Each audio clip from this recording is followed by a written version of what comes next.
going to do something I promised myself I'd never do, but I think circumstances, conditions change, and I adopt. All protocol observed. And I do that because I do want to spend a little time to address an issue that came up while I sat there. Many issues have come up, but I think this one, as the only politician here this morning that I'm aware of, as a minister, I think I need to say something about it, because on occasions like this, I believe we have a choice. We can either spend the valuable time we have engaged in all kinds of recrimination, or we can look at what we have in a very clear and objective way and then say, how do we move on from here? Because even as we focus on some things, the rest of the world is moving on, and the question is, how are we responding to these challenges? So the question of trust of politicians came up, and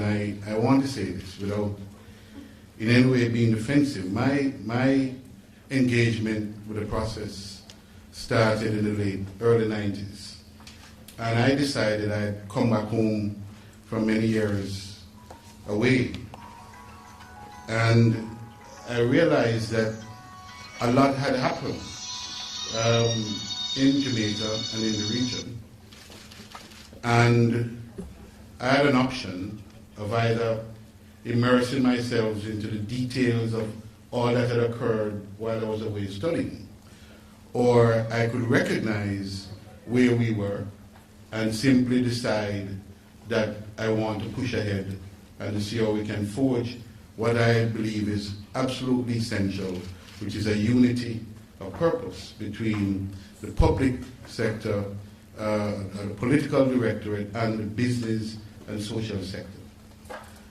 I decided that I just didn't have the time to get back into all of this, but decided that where I can best make a contribution is to help to forge the linkages between these sectors. And so, in my first assignment, one of the issues that came up here, which is about the fact that our private sector had not engaged the global trading system, I decided that as a minister, as I was then a minister, parliamentary secretary in the Ministry of Foreign Affairs and Foreign Trade, that I will create the system and the mechanism to force the private sector and the government to come together to begin to talk about the global trade and how the private sector engages in the global trading system with a view to expand its reach, its scope, and its sustainability. Since then, Dennis mentioned, not for the media, that I was the most responsive minister. No, I don't know about that. But what I do know is that I take as a responsibility that continued mission of engaging our sectors, both the academic, the civil society, and businesses, in order to forge what I believe is an indispensable partnership if we're going to meet the challenges that we're faced with. That's where I want to come into this conversation. I really am not interested in a debate about who is trustworthy and who is less trustworthy, who is looking for rent, economic rent, rather than competing.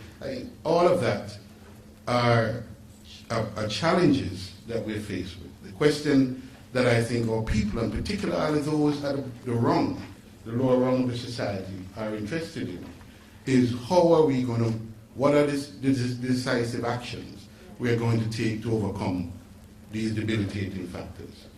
That's where I want to enter the process. That's where I want to engage.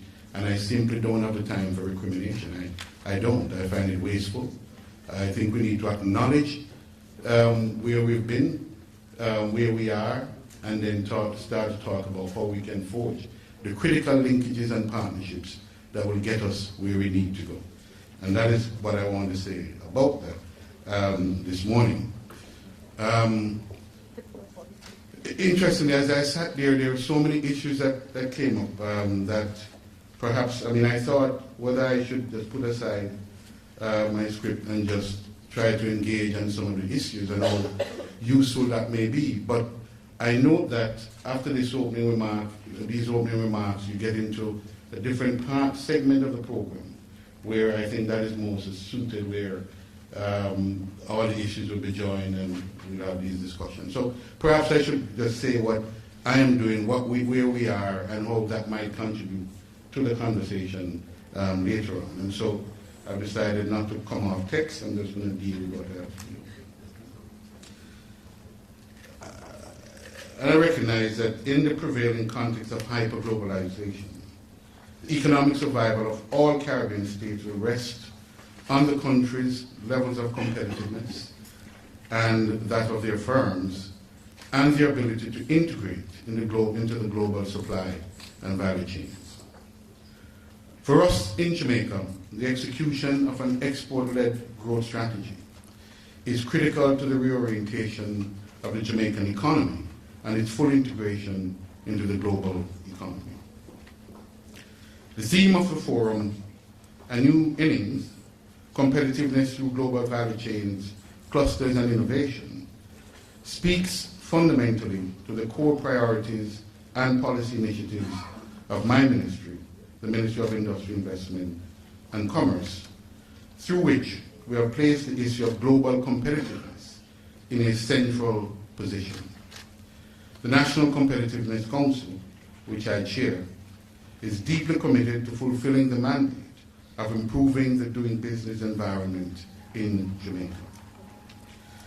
It does not escape me, of course, that the theme speaks to the Caribbean innovation in the short form of the game of cricket, after it became obvious that we were no longer competitive in Test cricket.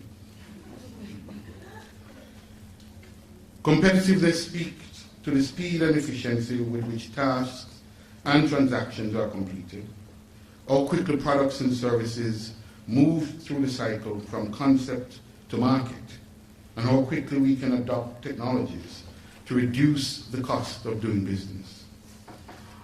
Reducing the time it takes to bring new products to market at reduced costs and enhanced quality all express a level of competitiveness.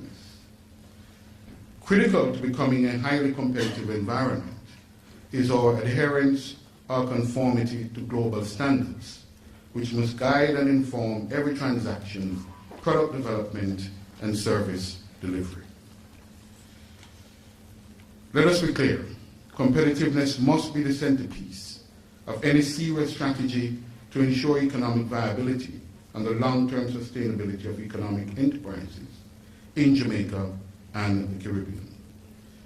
Improving economic competitiveness is therefore sine qua non to economic growth and future prosperity of Jamaica and the Caribbean as a whole. And indeed, to my mind, nothing is more crucial in the nation's long-term planning. As the Jamaican economy strives to recover from years of inertia or at best anemic growth, and I want to just say at the outset that I want to associate myself with the remarks made by Dennis. I want to recognize that, incorporate that in what I have to say as context. This is one of the fundamental pillars of the government's growth inducement strategy, designed to cut the Gordian knot of weak economic performance over the past decades and integrate Jamaica into the global economy.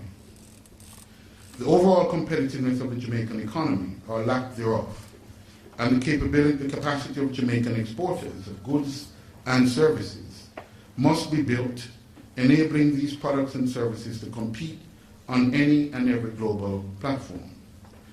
What this means is that Jamaican exporters must become export ready. They must adopt international best practice and ensure the compliance of their goods and services to the highest global standards. Within the region, we are all very proud of our country brand, but the truth is, in this globalized economy, there are many brands, but only one standard, a global standard. The focus of our competitive strategy is to build a globally competitive platform through the development of a logistics-centered economy. This is the basis for the further integration of Jamaica into the globally integrated economy. Jamaica's plans to become the fourth node in the global supply chain through the creation of a logistics hub are well advanced. The logistics hub, as the centerpiece of the government's growth strategy, is expected to transform the Jamaican economy, create jobs, and further integrate Jamaica into the global value chain. In so doing, Jamaica will become more deeply integrated into the global value chain. The centrality of global value chains to the modern global trading and production system cannot be overemphasized. The phrase might vary, referring to trade in value added, production sharing, supply chains, outsourcing, offshoring, vertical integration, or fragmented production instead of GVCs, global value chains. But the core notion of cross-border, joined-up production is the same. In the last 3 to 4 decades, the proliferation of cross-border, joined-up production arrangements, that is, global value chains, has changed our economic and political landscape in fundamental ways. The logistics hub will create the conditions for attracting global businesses, thereby facilitating and promoting the seamless access of Jamaican products and services to global markets. Let me just quickly add that the logistics envisages not only the deepening and the linkages of Jamaica into the global trading system, but indeed the entire region. Several special economic zones, or SECs, will be constructed across the island over time. And these will attract major transnational manufacturing and distribution companies, which will set up business in the zones, thereby creating additional employment for Jamaicans. The strategy to be used in the SECs is the creation of industrial clusters, which involves the coming together of business entities within the zones. In this way, the micro, small, and medium-sized enterprises will be able to achieve the linkages with larger global enterprises and benefit from economy of scale. This will support the desired outcome of the creation of tens of thousands of jobs through the logistics hub. This global integration will provide a well-needed fillip to the Jamaican manufacturing and export sectors and will result in the growth of the micro, small, and medium-sized enterprise sector. The sector will play a pivotal role in Jamaica's further integration into the global economy, and as we reorient and position the sector to take advantage of the growth opportunities related to the Logistics Hub initiative, it is imperative that we improve the business environment. For its part, the government will ensure that it provides the most enabling legislative and policy framework to facilitate the growth of the MSME, the manufacturing, and the export sectors. It is therefore critical that we fix those issues on the home front that puts our MSMEs, our manufacturers, and in the final analysis, our exporters at a disadvantage in overseas markets. We have in the process instituted or are in the process of instituting several positive legislative and policy changes, including, and I say more generally, the macroeconomic reforms that are there, and I join with Dennis to say that the comprehensive tax reform is critical, and I know that that is coming, Dennis. But more specifically, insolvency legislation, which will modernize bankruptcy laws, encourage entrepreneurship, and facilitate rehabilitation of entities facing bankruptcy, is a specific piece of legislation that I am now taking through the Parliament. Other critical pieces of legislation structurally are the business registration form, or what we call the super form, a multi-purpose form which eliminates the need to visit multiple agencies within our system to process the tax TRN, this is our tax identification number, a unique number, the NIS number, GCT and NHT requirements, and expedite business startups as its outcome. Additionally, the MSME and entrepreneurship policy, which provides a coherent framework for supporting MSMEs, facilitating increased access to financing and capacity building, including conformity to global standards. The Security Interest in Personal Property Act, which increases access to financing by allowing personal property or non-real estate assets to be used as collateral for loans to promote entrepreneurship and growth. I should also make mention of the port community system and a single electronic window, which are really digital platforms designed to facilitate greater speed, efficiency, and transparency in business. All these are designed to support the Jamaican business environment as we move towards the creation of a logistics-centered economy and elevate our position on the global value and supply chains.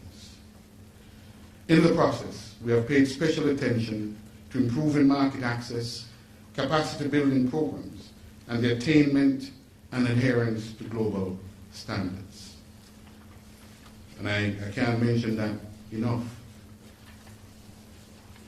Let me draw attention to the fundamental underpinnings of any successful competitive strategy. This is building the capacity to ensure adherence, as I've been saying, to global standards. Right across the region, countries are taking steps to improve their business environment. This morning, I make special mention of the work of the Bureau of Standards Jamaica, which has worked tirelessly to improve its testing capabilities, and the National Certification Body of Jamaica, the NCBJ, entities which are working assiduously towards making our producers export ready. Against this background, therefore, the National Export Strategy, a key component of government's growth inducement strategy, is a critical component of the solution. The strategy is designed to strengthen the platform for sustainable economic growth, elevate our position on the global value chain, and increase our international competitiveness. High unemployment levels are directly linked to the lack of competitiveness, and so all interventions must guarantee that this desired growth, economic growth, also significantly lower employment rates. The NES was designed as a practical roadmap for Jamaica to achieve increased levels of economic development by focusing its limited but valuable resources on developing export capacity in those sectors for which Jamaica has greatest competitive advantage. The strategy seeks to improve Jamaica's export performance by advancing the competitiveness of firms and sectors while enhancing the business and trade environment. Over the 3 years covered by the strategy, the aim was to increase export GDP from 19 to 30%, increase export sector's contribution to unemployment, reduce the ratio of imports to exports, diversify exports through value addition, increase contribution of services exports, and access to new and emerging markets, and build a competitive mindset among producers who have the potential to export. Phase 2 of the NES, the National Export Strategy, that is currently being fine-tuned, guided by the results of a review of Phase 1, and a number of elements are being considered, including the alignment of the strategy with the National Development Plan Vision 2030. What is clear is that we need to be ready for the changes. Jamaican businesses must reorganize and reposition themselves for the changes to come from the Economic Partnership Agreement, the EPA, which opens up markets in a reciprocal way to goods from overseas. In other words, we need to raise the level of our competitiveness in order to be integrated into the global trading system. Our exporters will now have to equip themselves to face the real challenges and opportunities of integrating themselves into the global value chain. In this connection, export diversification is an important strategy in defining how we implement export-led growth. There is compelling empirical evidence that supports the view that countries that are far more diversified in their export baskets are less prone to domestic economic volatility than countries with less diversified export baskets. We must seek to diversify our export baskets as we improve trade facilitation and reduce hurdles to market entry in existing and new export markets. In the process, due attention must be given to trade in services, with particular focus given to owning Jamaica's comparative advantage in services such as cultural industries and professional services. Although the National Export Strategy already incorporates trade in services through the development of the Jamaica Coalition of Services Industry, there is need for the strategy to expand its focus to further strengthen and expand the local services sector for national development.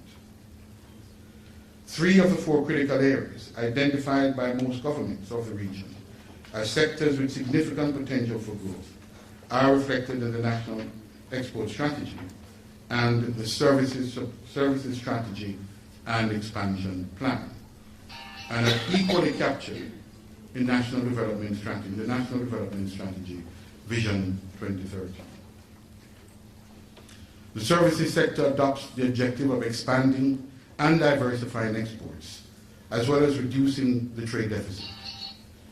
The specific trade agreements that have been negotiated are brought to bear in the strategy designed as a basis for selection of export markets.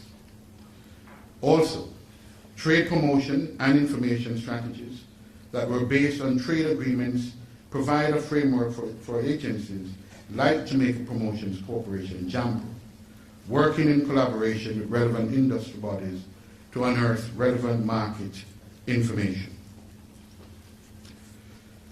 Ladies and gentlemen, the world economy is increasingly knowledge-based, and major economies have already moved from being dominated by the primary and secondary sectors to tertiary services, with these now accounting for between 60 to 70% of GDP of developed countries. Jamaica, like many countries in the region, is on a similar trajectory. Other services, which comprises all services except transport and tourism, has been the most dynamic segment of the industry in the past 2 decades. Many services, especially those provided to corporate clients, are based on the intensive use of knowledge in fields such as accounting, human resource management, legal advice, informatics services and programs, and medicine, R&D, architecture, engineering, construction, advertising, logistics, maintenance, mining, and biotechnology. The spread of ICTs has facilitated the export of services and increased the possibility of delegating them, which has enabled companies to subcontract suppliers anywhere in the world, according to which can offer the best price to quality ratio. Additional categories of other services that have been experiencing growth include offshore medical education, medical tourism, and health and wellness services. We also need to factor the cultural and creative industries, which represent one of the fastest growth sectors of the global economy, representing up to 7% of the world's GDP, with growth forecast at 10% per annum, driven in part by the convergence of media and the digital economy.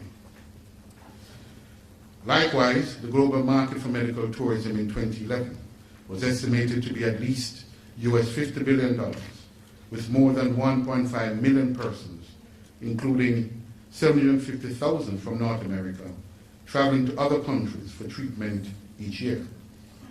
Similar trends have been observed in health and wellness, where the global market was estimated to be US $106 billion annually.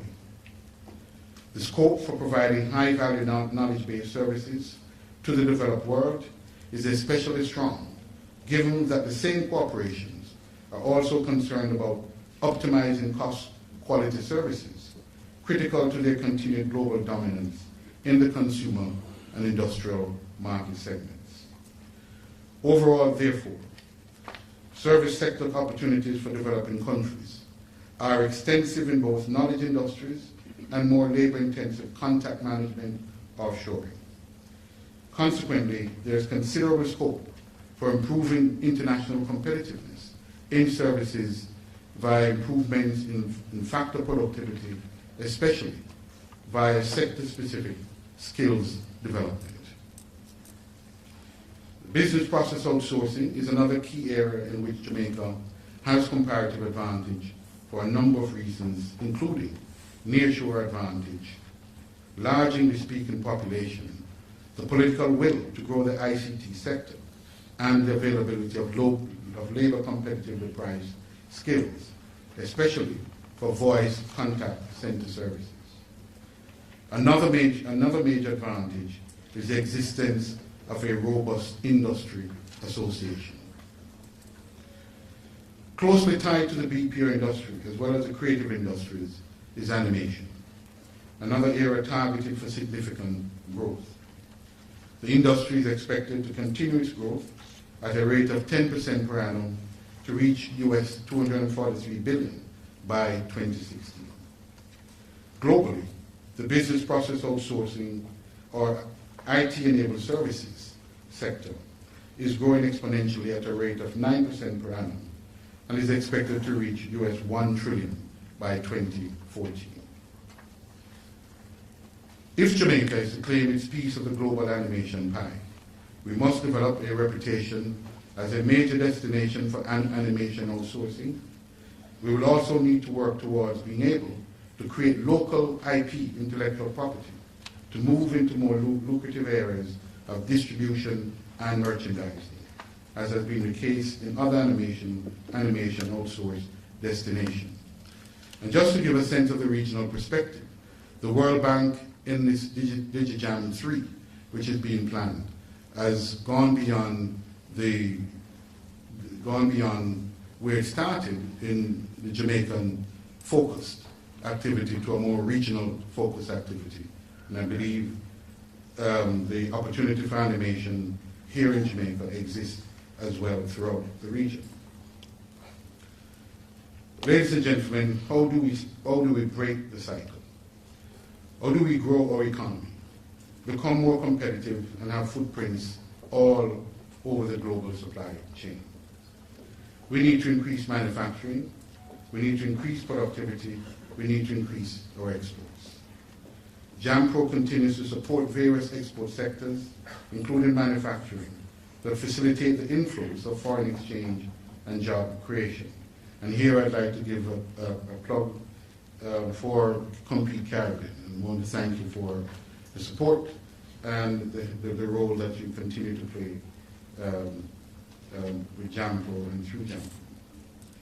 The manufacturing sector plays a pivotal role in guiding the efforts of the private sector and entrepreneurs who are seeking to access new opportunities arising from globalization.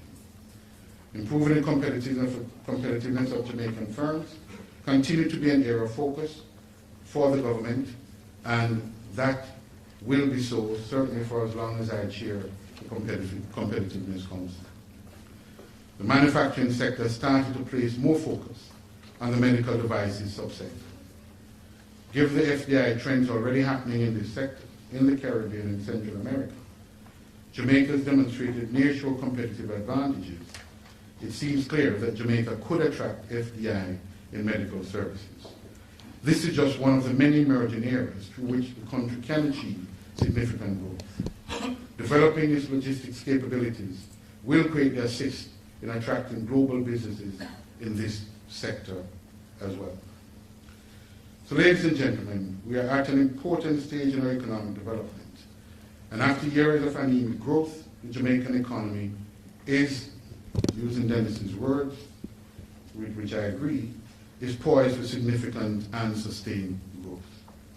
The diversification of our exports and the capitalizing on the opportunities for partnership between the MSMEs and transnational companies in the logistics-centered economy will be driven by the Global Logistics Hub initiative. This, in turn, will depend on the competitiveness of our export offerings to access global supply and value chains. What is clear is that Jamaica has embarked on critical structural and policy changes designed to greatly improve its business environment and provide the best opportunity for sustained growth with equity.